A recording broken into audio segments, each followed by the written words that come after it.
며 여호수아의 손에 넘겨주지 아니하셨더라. 아멘. 사사시대의 특징은 여호수아 24장의 말씀과 연동됩니다. 우리가 어저께 함께 나누었지만 여호수아가 24장 31절입니다. 여호수아가 사는 날 동안에, 그리고 장로들이 생존했던 동안에는 이스라엘 백성들이 여호와만 잘 섬겼다고 이야기를 하고 있는데, 그 여호수아와 그 생전에 있던 장로들이 죽고 나자 이스라엘 사람들은 각자의 소견에 옳은 대로 행하며 살아갑니다. 여호와만 섬긴 것이 아니라 자기가 원하는 식으로 살아가는 거지요. 그래서 그 여호와 보시기에 악한 행동들을 하며 바알을 섬기고 하나님을 떠나 있는, 오늘 성경에서는 음행이라는 단어를, 부부관계에서의 그 음행, 배신하고 바람피는 그 음행이라는 단어를 써가면서 그 계약을 이스라엘 백성들이 깼다라고 표현합니다. 그러면서 사사기의 악순환이 시작됩니다. 사사기는 그 악의 순환으로 표현하고 있습니다. 사람들이 범죄를 하면 그 범죄에 대해서 하나님께서 벌을 내리신 징계가 있고, 그 징계가 있으면 사람들은 뜨거워하면서 회개를 하지요. 하나님 죄송합니다, 도와주십시오라고 하면 하나님께서는 구원을 베푸시는데 사사들을 통하여서 그들을 구원하십니다. 그러니까 범죄, 징계, 회개, 구원. 여기서 딱 끝나야 되는데, 구원하면 다시 구원을 얻은 백성들이 다시 그 하나님의 은혜를 망각하고 죄를 범하는 일들을 범하죠. 그러면 이제 다시 범죄하고 징계를 받고 회개하고 망각하고 다시 범죄하는 이 패턴으로 계속 순환하는 것이 사사기의 모습입니다. 사사기는 이 인간의 악함과 함께 계속적으로 인간을 사랑하시고 그들을 구원하셔서 사사들을 보내시는 하나님의 놀라운 은혜를 경험하게 됩니다. 우리가 읽었던 본문의 내용은 사사기 전체적인 내용들을 한번 쭉 요약해 놓은 말씀이라고 볼 수 있습니다. 말씀을 통해서 두 가지 정도로 하나님의 은혜를 나누고자 합니다. 첫 번째는 인간에게 죄는 마약과 같이 끊을 수 없는 아주 악한 것임을 다시 한번 분명하게 기록하고 있습니다.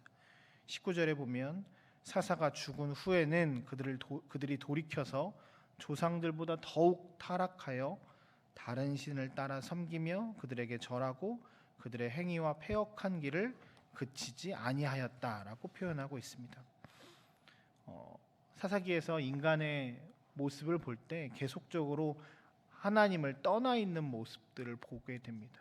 하나님이 계시고 하나님의 말씀이 있는데 그 말씀을 따라가지 않고 그것들을 가르치는 사람들도 없이 계속 자기 소견에 옳은 대로 살아갑니다. 우리가 잘 아시는 것처럼 죄악이라고 하는 것이, 성경에서 말하는 죄라고 하는 것이 우리가 말하는 윤리적인 죄를 포함할 뿐만 아니라 하나님과 멀어져 있는 상태, 그 방향성이 틀어져 있는 상태를 죄라고 성경에서는 표현하고 있거든요. 하나님께로 향해야 생명으로 나아가는데 그 생명으로 나가지 않고 죄가 있기에 이게 방향을 틀어지고, 그렇기에 이게 죽음으로 나아갈 수밖에 없다는 겁니다. 이 죄라고 하는 것이 한 번 맛볼 때는, 한 번 경험할 때는 굉장히 즐겁고 유익할 것 같고 나에게 그렇지만 점점 이 뜨거운 물처럼 되어서 이것이 들어가는 것이 괜찮은 것 같은데 라고 하다가 결국에 그 한 번 거기에 빠지면 헤어나올 수 없고 죽을 수밖에 없는 것이 됩니다. 너무 기쁘고 내 안에서 너무 즐겁다라고 하기 때문에, 순간적인 기쁨이 있기 때문에 그 죄악의 길로 계속 가려고 하는 것이 인간의 모습이라고 성경은 우리에게 말하고 있습니다. 우리가 사순절 기간에 우리의 죄에 대해서, 근본적인 죄 7개의 죄에 대해서 함께 주일에 이야기를 나누면서 이 사순절 기간에 우리의 죄를 고백하고 있습니다. 죄를 고백하고 있는 이유는 그 죄 때문에 우리가 죽을 수밖에 없지만 주께서 우리를 위해서 구원하신 이 구원에 놀라운 감격들이 더 크고 놀랍다는 사실을 기억하기 위함입니다. 오늘도 우리에게 죄에 대해서 말씀하신 하나님의 은혜를 생각해 봅니다. 우리가 아직 죄인이지만 우리가 하나님께로 돌아갈 수 있는 은혜를 받은 사람임을 기억해야 합니다. 그리고 오늘 또한 말씀을 통해서 깨달을 수 있는 것은 우리가 하나님을 떠났을 때 반드시 비극이 온다는 사실을 기억하며 오직 하나님께로 향해야 합니다. 18절을 보시면 여호와께서 그들을 위하여 사사들을 세우실 때에는 사사들과 주님께서 함께 하셨기 때문에 그들이 있는 동안은 여호와께서 그들을 대적의 손에서 구원하셨다라고 표현하고 있습니다. 그리고 그들이 괴롭게 함을 받아 슬퍼 부르짖음으로 여호와께서 그들을 내버려 두지 않으시고 그들의 또 여호와께서 뜻을 돌이켜서 그들을 구원하셨다고 말합니다. 철저하게 사사기는 하나님 편에 있으면 살고 하나님 편에 없으면 죽는다는 극한 이분법적인 것들을 계속 이야기합니다. 이게 맞아? 단순해? 너무 단순한 거 아니야? 라고 얘기하지만 성경은 굉장히 단순하게 이야기합니다.